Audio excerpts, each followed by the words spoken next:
Kiranoday news, निपक्ष आणि निर्भीड न्यूज चॅनल। पोळे तालुका सांगोला येथे 2 गटात चाकू, धारदार शस्त्र, काठी, लाकडी फळीने केलेल्या जबर मारहाणीत दोघांचा खून झालाय, तर दोन्ही गटातील 4 जण गंभीर जखमी झालेत।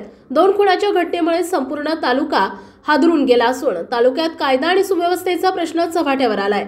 अज्ञात कारणावरून 6 जणांनी संगनमत करून चाकूने पोटात भोसकून एकाचा खून केला, तर एकाच पोटात भोसकून गंभीर जखमी केला, तर दुसऱ्या घटनेत दुचाकीला कट मारल्याच्या कारणावरून 6 जणांनी लाकडी फळीने आणि हाताने लाथाबुक्क्यांनी केलेल्या मारहाणीत एकाचा खून झाला, तर 3 जण गंभीर जखमी झालेत। जखमींपैकी एकाची प्रकृती चिंताजनक असल्याने त्याच्यावर मिरज येथील शासकीय रुग्णालयात उपचार सुरू आहेत। ही घटना शुक्रवारी रात्री कोळे तालुका सांगोला येथे घडली आहे। बाळू शामराव आलदर, राहणार संत तुकाराम नगर, आलदर वस्ती, कोळे तालुका सांगोला आणि सुरुज उर्फ बंड्या रमेश मोरे, वय वर्ष 31, राहणार आंबेडकर नगर, कोळे तालुका सांगोला असं खून झालेल्या दोघांची नावे आहेत। याबाबत कुंडलिक महादेव आलदर आणि विकास महादेव मोरे यांनी पोलिसात परस्पर विरोधी फिर्याद दिली असून पोलिसांनी 12 लोकांविरुद्ध खुनाचा गुन्हा दाखल केलाय। या घटनेत दोघांना अटक केली असून 4 संशयावरून ताब्यात घेतलाय। दरम्यान घटनेची माहिती मिळताच पोलीस अधीक्षक शिरीष सरदेशपांडे, मंगळवेढा उपविभागीय पोलीस अधिकारी विक्रांत गायकवाड, पोलीस अधीक्षक भीमराव खंदाळे यांनी पोलीस अधिकारी कर्मचाऱ्यांसमवेत